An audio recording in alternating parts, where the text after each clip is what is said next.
Bonjour et bienvenue aux Infos TCBH en ce mercredi 7 janvier. J'espère que vous avez passé de belles fêtes. Bonne année à tous et à toutes. Santé, prospérité et amour. Commençons les nouvelles avec une exploration mystique de ce que nous réserve 2026. Ma sœur, Félix Girard, qui est entrepreneur et mère de famille, dans son temps libre, tire ses proches au tarot. Son troisième œil est grand ouvert, son intuition est juste et elle connaît le tarot comme le fond de sa poche. J'y ai donc humblement demandé de tirer au tarot l'ensemble de la MRC des Basques. Une seule carte, toute la MRC des Basques pour l'année 2026, et voici. Bonjour, ici Félix pour la TCBH. Pour ceux qui ne me connaissent pas, ça fait 5 ans que je suis à Trois-Pistoles. Puis vous décidez de me demander de faire un petit quelque chose pour le nouvel an. Alors, dans mes temps libres, moi je tire au tarot et on va tirer l'ensemble des Basques au tarot. Donc, j'espère qu'on va avoir un beau tirage pour cette année 2026. Alors, on va mélanger un petit peu les cartes. Tout le monde peut en profiter pour envoyer votre énergie. Qu'est-ce qu'on veut pour 2026? Qu'est-ce qu'on veut qui se concrétise, qui aille mieux, qui change ou au contraire qui reste comme ça? Et on va venir tirer une petite carte. Ouh! Donc, moi, j'utilise le tarot Osho Zen Tarot. Et c'est un tarot qui est quand même très, très intuitif. Et cette année, on a pigé la carte La Morale. On peut voir ici. Pour les auditeurs. Donc, la carte La Morale, c'est quand même une carte, on va dire, un peu négative, qui est dans la famille des nuages. Donc, les nuages, c'est tout ce qui est l'esprit, ce qui peut un peu venir nous déconcentrer ou prendre tout notre espace mental. Donc, je pense que comment j'interpréterais ça pour la nouvelle année, c'est de faire attention à ne pas tomber trop dans le jugement, trop dans la morale. On voit un peu la carte ici, elle est très rigide, elle juge les gens, elle est pas contente d'être comme ça. Donc, je pense que quand on voit trop les choses en noir ou en blanc, on n'est pas capable de voir qu'est-ce que l'autre faisait, ou d'où il vient pour être comme ça. Donc, ce que j'aurais à dire comme conseil de ma lecture là, de tarot, pour l'année 2026, c'est de faire attention à pas tomber trop dans la morale pour cette année et d'ouvrir votre cœur aux heures, d'essayer de les comprendre. Donc, je vous souhaite une bonne année 2026. Et on a Choupinette aussi qui s'exprime. Oui! Donc, elle est totalement d'accord avec cette lecture de tarot pour l'année 2026. Bonne année! Je suis résident et conseiller à Sainte-Françoise, alors j'ai pris la liberté de prendre quelques images du déjeuner de Noël organisé par la municipalité qui a eu lieu le 20 décembre dernier. L'ambiance était chaleureuse, les enfants couraient partout et les adultes discutaient avec entrain. La nourriture était aussi très, très délicieuse. Voici une petite minute de cet événement.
Dans quelques instants, une entrevue avec le député fédéral de Rimouski-Neigette-Témiscouata-les-Basques, Maxime Blanchette-Jonca, par Ghislain, ici à nos studios, mais avant, les dernières nouvelles en rafale. Même si le prolongement de l'autoroute 20 au Bas-Saint-Laurent est officiellement sur pause, le ministère des Transports poursuit la planification en interne. Des scénarios budgétaires ont été préparés pour relancer la conception dès 2026-2027, notamment pour le tronçon des Basques et le lien entre Trois-Pistoles-Rimouski. Aucun montant n'est toutefois prévu au plan québécois des infrastructures tant qu'il n'y aura pas de décision politique. Des élus régionaux et le gouvernement reconnaissent que des discussions budgétaires sont en cours sans engagement ferme pour l'instant. Le MAPAC a infligé pour 22 000 $ d'amende à des entreprises alimentaires de Rivière-du-Loup, Saint-Cyprien et Saint-Jean-de-Dieu à la suite de 5 infractions constatées en 2024 et en 2025. La sanction la plus importante de 10 000 $ vise la résidence Ange-Marie SENC à Rivière-du-Loup pour l'exploitation de services de restauration sans permis valide en situation de récidive. 2 amendes de 5 000 $ ont aussi été imposées à une entreprise de Saint-Cyprien pour des activités de transformation alimentaire sans permis et à une ferme de Saint-Jean-de-Dieu pour des manquements aux règles de salubrité. Enfin, 2 constats de 1 000 $ ont été remis à des établissements de Rivière-du-Loup pour une mauvaise gestion de la température des aliments. Saint-Cyprien peut être fier de l'un des siens. Jean-François Denis a pris part à la fin novembre en Floride à une impressionnante formation de 104 parachutistes créant un gigantesque losange humain en plein ciel. La performance, saluée pour sa précision et sa synchronisation exceptionnelle, a été jugée conforme par les officiels et soumise à la Fédération aéronautique internationale. Si elle est homologuée, cette réalisation dépasserait le record mondial établi en 2007, plaçant ainsi Saint-Cyprien au cœur d'un exploit aérien d'envergure internationale. Un violent incendie s'est déclaré le mercredi 7 janvier, tôt le matin, au sein de l'entreprise Vert Composite à Saint-Éloi. Les flammes ont ravagé plus de la moitié des bâtiments, soit une grande partie des 1000 mètres carrés de l'usine, et ont détruit l'outil de production. Les pompiers sont intervenus pour maîtriser le sinistre, tandis que l'ampleur des dégâts laisse présager des conséquences importantes pour l'activité de l'entreprise. Maintenant, voici notre député fédéral Maxime Blanchet-Jonca en entrevue avec Ghislain pour un bilan de l'année 2025. Bonne écoute. Bonjour, Ghislain Vachon, ici à nos studios de Trois-Pistoles en compagnie de notre député fédéral, Maxime Blanchet-Jonca. Bonjour, Maxime, ça va bien? Bonjour, très bien, merci. Ah, tu fais une belle surprise ici ce matin? Belle surprise. Ben oui. Mes derniers 1000 là, avant le congé des fêtes. Malgré qu'en politique, on le sait que les congés... Ben, c'est tout le temps là que ça se passe, hein? J'ai déjà réglé des dossiers le 24 au soir. Je me rappelle encore, là, c'est pour ça que je vous en parle. Sinon, ben oui, effectivement. Quand même quelques jours que je vais prendre là, pour charger les batteries, passer du temps de qualité avec la famille, un peu de tourtière, du sport. C'est bon, puis à partir de là, un peu de bûche de Noël. Juste assez pour reprendre les forces pour faire une autre année. Donc, on ne fête pas ça à Ottawa, on fait ça à Rimouski. Ça fait longtemps qu'à Ottawa, j'y vais par obligation et non par passion. Hey, ça a été quoi l'année, Maxime? L'année du député de Rimouski-Neigette, ça a été quoi? Rimouski-Neigette, Métis, Matapédia et les Basques. Là, ça, c'est les 4 noms, mais là, juste pour démêler les gens qui nous écoutent quand même. Donc, c'est notre comté fédéral ici, si on est à Trois-Pistoles. Oui, exact. Ça rentre plus sur ça rentre plus à la ligne. Faire une petite parenthèse puis la refermer rapidement pour aller dans le vif du sujet. Là. Rimouski, la Matapédia, ça, c'est le nouveau nom de circonscription. J'ai décidé, bien sûr, d'ajuster temporairement là, en incluant Métis et les Basques, puis voir une partie de la Neigette dans la MRC de Rimouski-Neigette qui n'apparaît plus dans le nom. Là. Ça a mêlé beaucoup de personnes, je le sais, lors du dernier scrutin en avril dernier, parce que le nom des Basques apparaissait avant. Le nom de circonscription auparavant, c'était Rimouski-Neigette, Témiscouata-les Basques. Alors, j'ai fait un combat politique, là, je me suis engagé, donc qu'on remette le nom des Basques à l'intérieur. C'est en cours de route. En politique, il y a bien des choses qu'on aimerait régler du jour au lendemain, mais... Mais là, ils vont dire que ça va faire long ces formulaires. Mon nom est déjà long, avec le nom de circonscription. C'est bien, oui, c'est bien. C'est bon, ça. Maxime Blanchet-Jonca, député de Rimouski-Neigette, Métis, Matapédia, les Basques. Quand je dis ça à la radio, ben là, il faut que je reprenne mon souffle. Mais là, je viens déjà de prendre presque 7 à 8 secondes. 7 à 8 secondes. Ça commence à coûter cher, là. Ça lui coûte cher. Moi, il y a un ami anglophone qui me disait, vous autres, ça prend des cartouches grosses de même, il dit pour vous. Parce qu'ailleurs, dans le Canada, c'est plus... Il y a moins de grands noms comme ça. Ils n'ont pas d'histoire. Donc, ça pour dire, l'identité territoriale, le sentiment d'appartenance, là, les gens des Basques existent, puis on doit retrouver leur nom, où est-ce qu'ils vont déposer leur bulletin de vote. Puis moi, c'est important. Si le nom était là auparavant, ça a une importance. Parce que c'est l'entrée du comté. Hein? Tout à fait, exactement. Pour moi, là, juste pour expliquer aux gens, là, quand même, encore d'autres données techniques, mais qui sont importantes à comprendre, c'est quoi un député fédéral et ce qu'il mange en hiver. Là. De Saint-Éloi à Routierville. Ça, c'est 55 municipalités. Bon, si je vais sur le bord du fleuve, c'est de Saint-Éloi jusqu'à Baie-des-Sables. Puis même, quand même. Puis si on peut dire dans le Haut-Pays, là, d'Esprit-Saint jusqu'à près de Crozabscal. Je dirais même Sainte-Florence, Routierville, là, ça fait du millage. On est presque dans le parc de la Gaspésie. J'ai un bicycle à pédale, là, ça prend des bonnes jambes. Un vélo électrique. Mais oui, voilà ce que c'est le nouveau territoire après. Dites-vous là, que 60 ans, on était 7 députés pour le même territoire. Là, on est rendu 3. 3 députés. Moi, ce que je cherche, il n'y a pas grand village qui ont disparu. Puis, ça fait presque comme les églises. Avant, il y avait un prêtre par église. Maintenant... Oui, bien là, je partage la bonne nouvelle puis je donne ma bénédiction, effectivement, dans plusieurs endroits. C'est une vocation maintenant. Hey, mais c'est les grands sujets là, qui auraient pu nous toucher ici, dans le Bas-Saint-Laurent, là, qui s'est passé au fédéral. Le fédéral, c'est loin, les gens. Souvent, les gens ne savent même plus c'est qui le premier ministre. Oui. Et puis, il s'est passé quoi, là, au fédéral, concernant Rimouski? J'allais employer un mot pour décrire l'année 2025, pour moi, là, rocambolesque. Bon. Là, on se rappellera, début de l'année, Justin Trudeau, qui était à la tête du Parti libéral depuis environ 10 ans, démissionne en fracas parce qu'il s'était fait poignarder quelques semaines auparavant par son bras droit, on peut dire, là, la vice-première ministre, Chrystia Freeland, à l'époque, c'était la ministre des Finances. Puis il n'était pas d'accord avec un gros déficit. Ça, c'est la madame qui se promenait avec des bannières nazies. Bien, en tout cas. Là, juste vous dire, elle est rendue une envoyée spéciale en Ukraine. Là, bref, tout ça pour dire que c'était ça qui avait provoqué la chute du gouvernement Trudeau à l'époque. Puis surtout sa dégringolade. Et là, il est arrivé, comme par magie, le bon Parti libéral, il est allé chercher un sauveur. Ce sauveur-là, il s'appelle Mark Carney. Ça, c'est l'ancien directeur de la Banque d'Angleterre. Oui, et aussi l'ancien gouverneur de la Banque du Canada. Alors, l'ancienne première ministre du Canada ne disait pas ne votez pas pour lui, il nous a mis dans le trou. Oui, bon, hein, le passé garant du futur, puis je pense que c'est bien ce que vous amenez. On vous aime bien, M. Carney, en passant. On ne vous connaît pas. Moi, je vais y aller objectivement. Puis je vais y aller objectivement sur les observations que j'en fais en tant que député, parce que moi, je défends les gens de chez nous. Alors là, est-ce que c'est bon ce que M. Carney fait? Là, on dit, il y a une belle feuille de route, il y a un bon CV. Comme vous dites, un expert à la haute finance. Il était anciennement aussi PDG là, de l'entreprise Brookfield.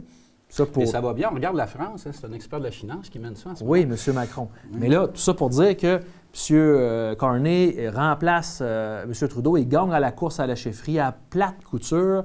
Et là, il nous arrive, là, pendant le mois de mars, il déclenche les élections. Il reprend la tête du Parti libéral, puis là, il voit dans les sondages que là, il y a un aura qui découle de toute son arrivée. Que là, c'est la nouvelle recette améliorée du Parti libéral. Et là, il nous dit, oui, là, on est dans une des pires crises de notre histoire. Les tarifs avec les Américains, ça prend un leadership et un plan solide. Moi, j'ai de l'expertise en gestion de crise. Faites-moi confiance, donnez-moi votre vote. Puis je vais être capable de vous défendre. Vous savez, en politique, là, souvent, il y a du mémérage, surtout.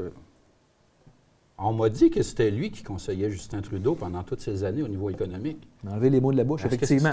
Donc, c'est vrai? Dans les dernières années, c'est M. Carney qui émettait des recommandations puis des suggestions à Justin Trudeau. Donc, là... fait que si on est sur le bord du gouffre en ce moment...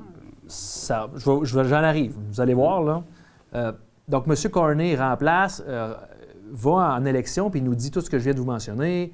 Là, la guerre avec les Américains, puis là, ça brasse, l'annexion avec les États-Unis, l'armée va tout être dans les rues. Qu'est-ce qui se passe après notre souveraineté? Et quand c'est rendu que c'est des Canadiens, pas des Québécois, là, qui nous disent le mot souveraineté, souveraineté territoriale, souveraineté économique. Surtout qu'ils consomment à 90 du stock américain. Alors là, c'était bon pour eux autres tout d'un coup, la souveraineté, mais quand on parle d'indépendance et de souveraineté au Québec, ça, c'est pas la même affaire.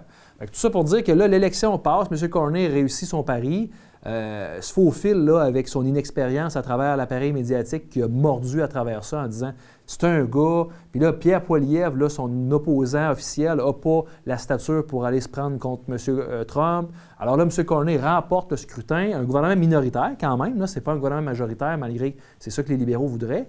Et ce que vous avez mentionné un peu plus tôt, c'est pas juste que c'était son ancien conseiller. 50 du cabinet ministériel actuellement là, de M. Carney, c'est ceux-là qui étaient là à l'époque. Donc, on a changé le chauffeur de l'autobus, mais ça reste en grande partie la même autobus. À 4 flats, l'autobus. Oui. Alors là, tout ça pour dire qu'on arrive.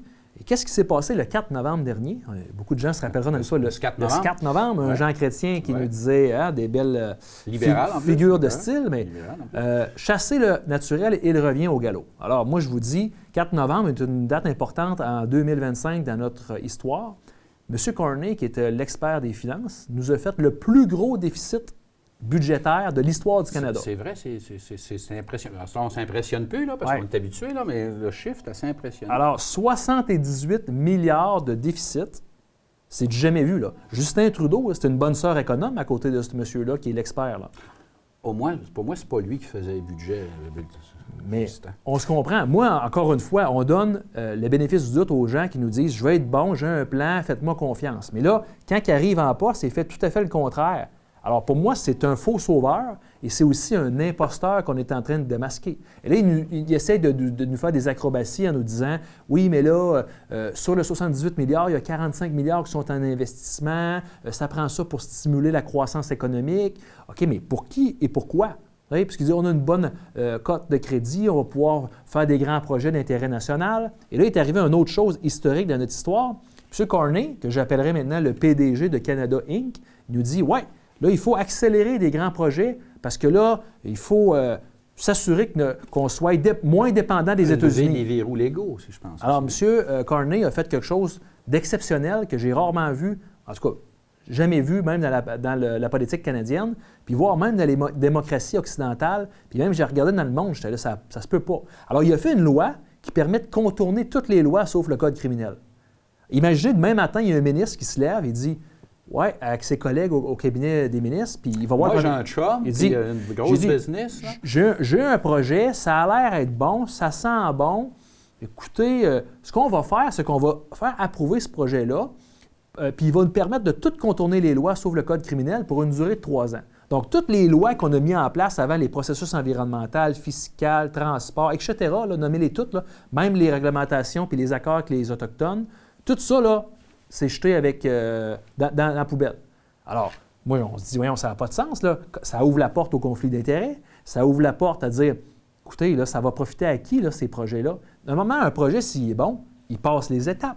Puis ça, pour moi, c'est inquiétant. Puis l'exemple qu'on a dernièrement, M. Carney a encore fait la politique stratégique. Il est allé annoncer un projet de nouveau pipeline en Alberta. Et là, il y a du monde qui n'ont pas été contents parce que ça passerait sur le territoire de la Colombie-Britannique. Ils n'ont pas été consultés, ils ne sont pas d'accord avec ça. Même chose pour les communautés autochtones. Bien là, lui, il profite de ça, là. Il a fait une loi pour contourner les lois. Pour moi, c'est une dérive autoritaire. Et il y a aussi la liberté d'expression. On commence à nous serrer le cou un peu comme en Angleterre ici. Là. Encore une fois, il faut faire la part des choses. Là, je sais que ça a été beaucoup discuté, notamment que le projet de loi C9, que le Bloc québécois a beaucoup contribué. Les discours haineux, c'est quelque chose qu'on voit de plus en plus, on va se le dire, sur les médias sociaux. Puis je donne un exemple concret que nous, on veut vraiment attaquer, là, parce que c'est le bon mot. Là. Il ne faut pas prendre ça à la légère. En 2023, il y a un imam donc à Montréal qui s'appelle Adil Sharkawi. Donc, lui, il est arrivé dans la rue. C'est pas nouveau non plus, M. Sharkawi. Non, c'est pas nouveau, mais qu'est-ce qu'il a fait? Il a fait quelque chose de grave et qui mérite notamment un changement législatif. C'est-à-dire, il est allé dans la rue, puis il a commencé dans un rassemblement religieux là, pour défendre la Palestine, contre la guerre avec l'Israël. Et là, il a dit... il a fait des menaces de mort, donc de propager la haine également, de dire à des gens qui ne partagent pas nécessairement leurs convictions religieuses ou leurs idéologies, de les amener à mort. C'est grave, là. Ça, dans le code criminel, là, on ne peut pas arriver dans la rue et dire aux gens, je vais vous propager. Mais ça y était déjà dans le code criminel. Alors, malheureusement, ce qui se passe, c'est qu'il y avait une exemption pour les discours haineux quand c'est dans un cadre religieux. Incroyable à dire, là. Mais là, c'est pas juste de lire la Bible ou le Coran. Mais là, c'est le code criminel. Là, c'est plus juste du discours puis de la liberté d'expression. Lorsqu'on menace quelqu'un, c'est le code criminel qui intervient. Alors, qu'est-ce qui est arrivé avec M. Sharkawi à l'époque? C'est que le directeur des poursuites criminelles et pénales a analysé la situation parce qu'il trouvait ça inquiétant. Écoutez, ça a fait, dans les médias sociaux, là, ça a fait beaucoup de bruit, là, puis ça a inquiété beaucoup de gens. C'est rendu que dans la rue, là, on peut aller menacer les gens de mort, puis il n'y a pas de problème avec ça. Puis d'inciter, là, quand même, cette personne-là, il y a une position d'autorité là, dans la structure religieuse qu'il représente.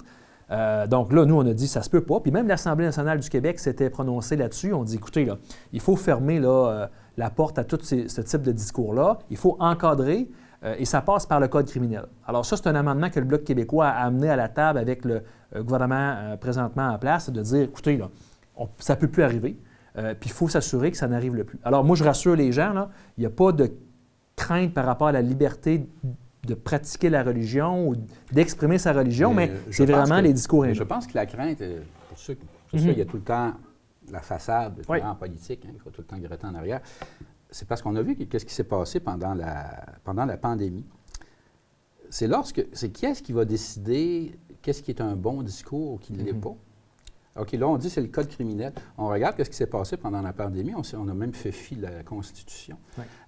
Lorsqu'on a une loi qui permet au gouvernement de dire ces propos-là, on les aime pas, on les enlève, c'est de la censure, ça, non?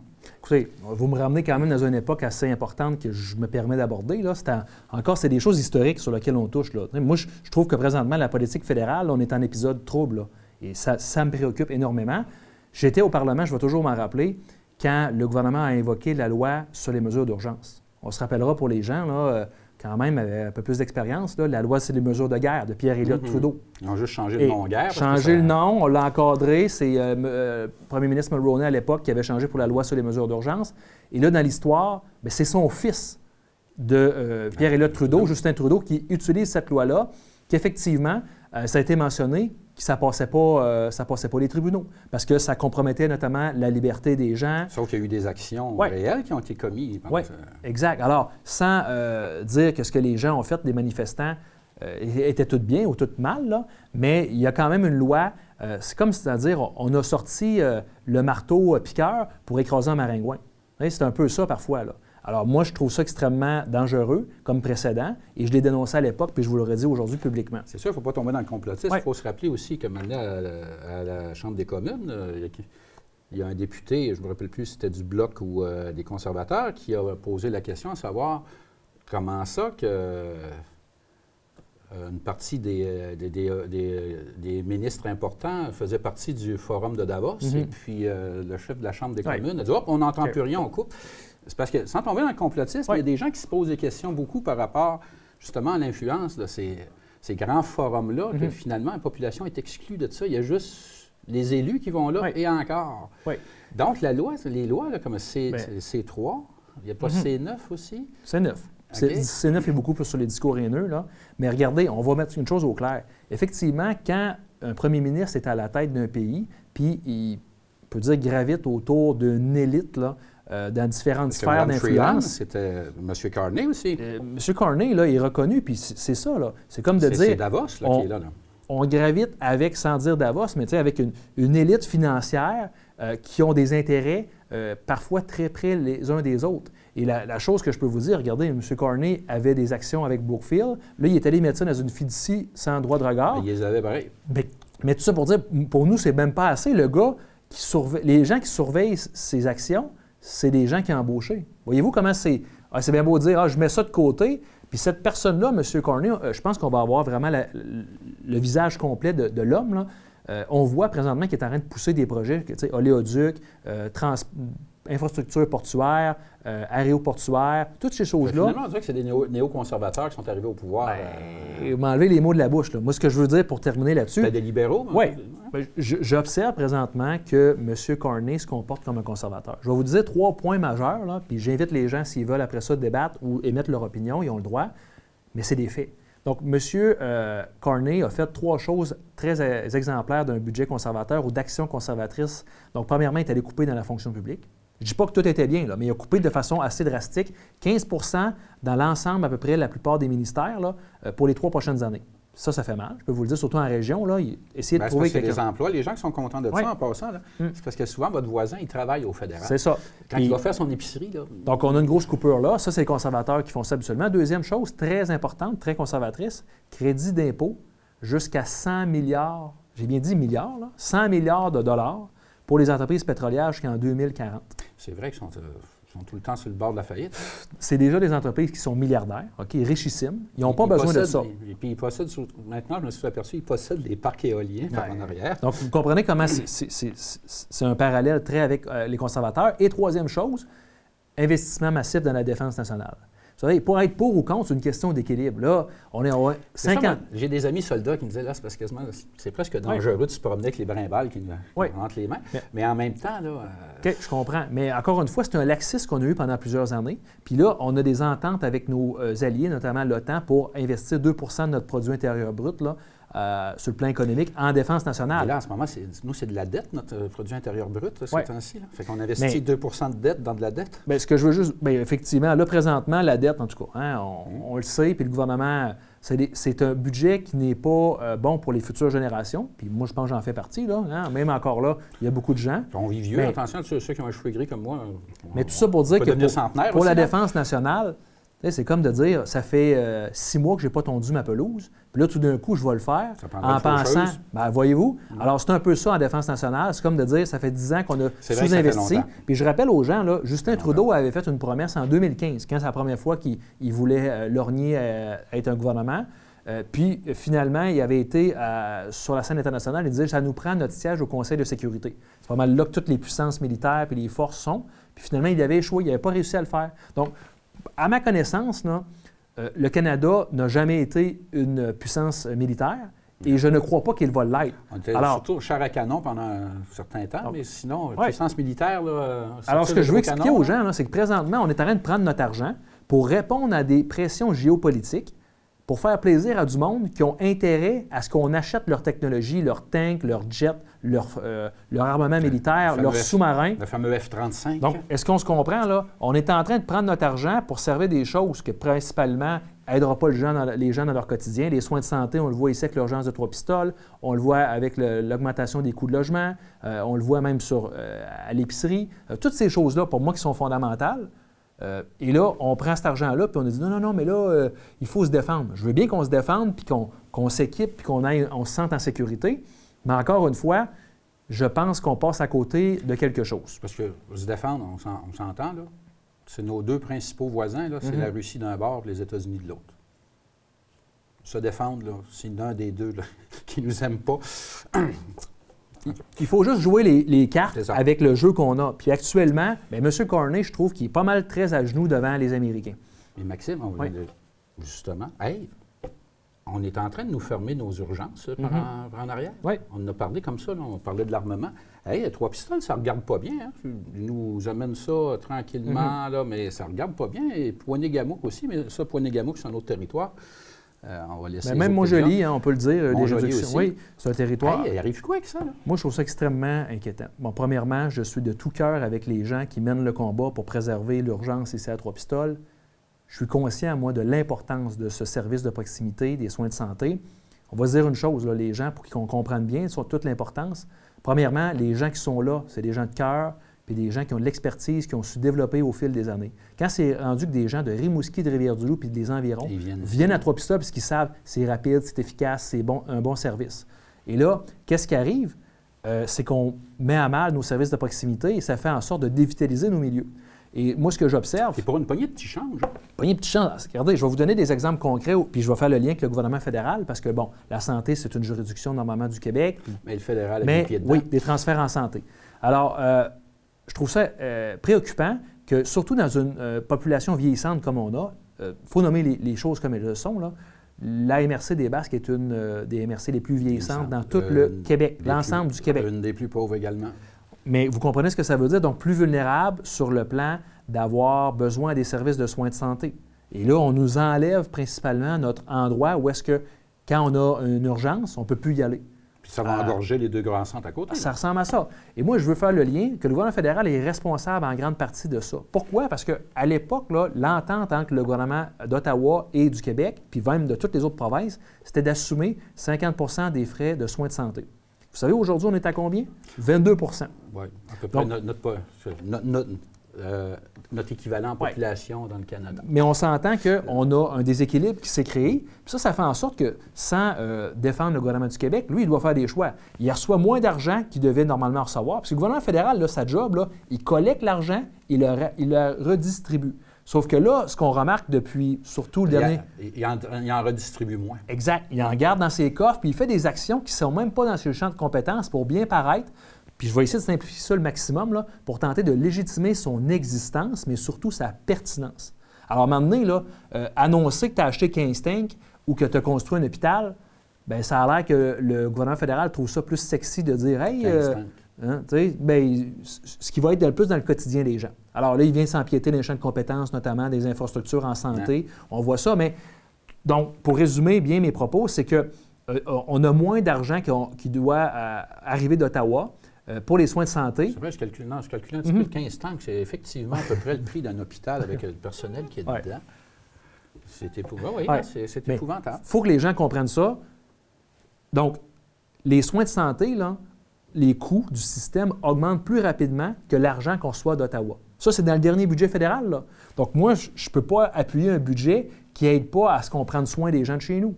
Alors, c'est ça qui est arrivé dans le dernier budget. Puis ça, c'est un exemple très concret, là. Puis là, ça arrive, on fait quoi, Maxime? Moi, ils m'ont dit arrête de faire ça. Ils ont dit c'est de la sédition. Tu as vu ce qui est arrivé, là, les chefs du convoi de camions, là, en prison. On bloque la rue, on bloque la route. C'est quoi qu'on fait? Bien, écoutez, moi, là, j'ai une conviction profonde que les gens, je pense, connaissent très bien, c'est de faire du Québec un pays. Ça ne règle pas tous les problèmes. Hein? Ce n'est pas une baguette magique qu'on arrive et demain matin, on règle tout. Mais là, au moins, on se vargerait de 50 % de nos taxes et de nos impôts s'en vont dans un coffre qui est à Ottawa. C'est eux autres qui décident qu'est-ce qu'ils nous donnent. Qui décide de redonner cet argent-là des coffres? Ah, bien, c'est le gouvernement fédéral qui est contrôlé par qui? Par le reste du Canada, qui n'ont pas toujours les mêmes intérêts que nous, les mêmes priorités puis les mêmes réalités. Alors, écoutez, là, moi, je trouve... Les Albertains, ils disent la même affaire. Oui, puis là, vous avez vu, on leur a annoncé... Bon, on leur a fait miroiter présentement un nouveau pipeline. Puis regardez un autre exemple quand je dis pas les mêmes intérêts. Là. Le gouvernement fédéral a pris notre argent, puis ça se compte par plusieurs milliards de dollars pour acheter un pipeline qui s'appelle Trans Mountain en 2017-2018. Pour le fermer. Bien, là, il est toujours en action, mais 34 milliards de dollars. Écoutez, là, l'urgence de Trois-Pistoles, là, on pourrait en construire là, plusieurs là, comme ça. C'est là, comme moi, je comptais, j'ai dit, on a juste à ramasser les canettes vides dans le fond des fossés au Québec, et d'après moi, on vient de sauver l'urgence. Mais écoutez, sans minimiser les coûts qui sont nécessaires à l'urgence, là, je veux juste vous donner des parallèles que quand c'est prioritaire pour des gros projets d'infrastructures pétrolières, pour des gens, là, il y en a de l'argent. Quand c'est pour sauver l'industrie automobile en Ontario, là, ils sont là. Mais quand c'est pour aider nos soins de santé ici en région, quand c'est pour aider l'industrie forestière, l'aluminium qui est fabriqué au Québec à 90 % pour tout le Canada là, et qui est envoyé aux États-Unis, là, on ne nous aide pas. Même chose pour notre culture. Puis l'aéronautique, c'est un secteur très fort au Québec. Là, il y a 3 endroits dans le monde qu'on fabrique un avion de A à Z. Toulouse en France, Seattle aux États-Unis et Montréal. Alors, voyez-vous, c'est comme si... Comment voulez-vous là, conduire une voiture là, avec une main puis l'autre dans le dos? Là? Bien, parfois, là, il faut mettre les 2 mains là, puis s'assurer qu'on est capable de contrôler puis voir tout ce qui arrive, les impacts sur notre route. Ça, de toute façon, on va en entendre parler. Mais, le Parti québécois, là, bien parti pour... on regarde les sondages, probablement, s'il y avait des élections, c'est le Parti québécois qui va être élu au Québec. Puis là, le programme, je pense que le principal argument de vente de ces élections-là, ça va être la souveraineté. Bien, écoutez, je ne peux pas parler non plus au nom du Parti québécois, puis je ne souhaite pas le faire, mais je pense que les gens connaissent très bien mes idéologies, mes convictions. Je vais toujours être aux côtés du Parti québécois lors de la prochaine campagne électorale. Je vais les soutenir dans leurs démarches puis respectives, là, et dans mon mandat aussi, là, c'est important. Là. Donc, moi, je suis à Ottawa aussi, mais je crois que je peux aider concrètement à la quête là, de faire du Québec un pays, mais c'est un travail, là. Le statu quo, là, c'est facile à défendre. Là. Tu restes là, tu c'est correct, tout est bon. Ah, ça existe parce que c'est normal puis c'est le même. Mais quand on veut changer les choses, il faut convaincre les gens, il faut leur expliquer leurs craintes, puis voir, après le Québec pays, c'est quoi qui se passe? Mais c'est la démocratie. Là. Il va y avoir des gens de gauche, des gens de droite, des gens de centre, des gens de tous les horizons. Puis après ça, mais c'est juste de dire que présentement... il y en a qui se chicanent à savoir, nous autres, si c'est pas un projet de gauche, on n'embarque pas, l'autre, un projet de droite, on n'embarque pas. C'est parce que l'indépendance, c'est un projet en soi. Je vais citer un homme que j'aime beaucoup et que je pense beaucoup à lui dernièrement avec la saga qu'on a eue sur la culture. Là. Si tu mets des conditions à l'indépendance, tu n'es pas progressiste. Ça, c'est Pierre Falardeau. Donc, la liberté, c'est bon pour tous les peuples de la planète Terre. Sauf le Québec. Bien, ça devrait être bon pour le Québec. Puis moi, là, les Canadiens, présentement, quand je leur dis, ouais, mais là, je vous donne un exemple encore un peu farfelu, mais M. Carney, premier ministre du Canada, a appelé le roi d'Angleterre, Charles III, pour venir faire un discours puis prendre le thé, que ça nous a coûté 1,3 million de dollars pour 24 heures, pour affirmer et réaffirmer la souveraineté du Canada. Ah, bien là, ça me prend un souverain, un monarque étranger pour venir dire que le Canada est différent des États-Unis. Voyez-vous comment c'est ça? Mais on va avoir son visage sur les billets de monnaie. Encore une fois, je veux expliquer comment les Québécois et les Québécoises sont différents du reste du Canada. Puis c'est pas être meilleur ou être moins bon. C'est différent. Et cette différence-là, elle n'est pas respectée dans la Fédération canadienne actuellement. Vous savez, le Canada, là, c'est un regroupement de certaines provinces à l'époque qui se sont mis ensemble et ont dit... C'est supposé être une confédération en passant. Sauf que, voilà, là, présentement, c'est plus un gouvernement central que moi j'observe. Fédération. Donc, il veut tout décider pour nous autres. Donc, on ne peut pas amener de l'avant nos aspirations puis nous émanciper en tant que nation. Alors, moi, c'est ce que je vois actuellement. Donc, il vaut mieux être de bons voisins que de mauvais colocs. Puis présentement, dans la Maison du Canada, le Québec, puis même son gouvernement, parfois est étouffé à travers des décisions que c'est la majorité canadienne qui exprime leur vision. Puis je vous donne un exemple très concret, la laïcité de l'État. C'est une loi démocratiquement élue par l'Assemblée nationale du Québec. On peut être pour, on peut être contre, mais regardez ce qui se passe actuellement. Elle est contestée par la Cour suprême du Canada. Donc, qui nomme les juges à la Cour suprême du Canada? C'est le gouvernement fédéral. Qui contrôle la majorité du gouvernement fédéral? C'est le reste du Canada.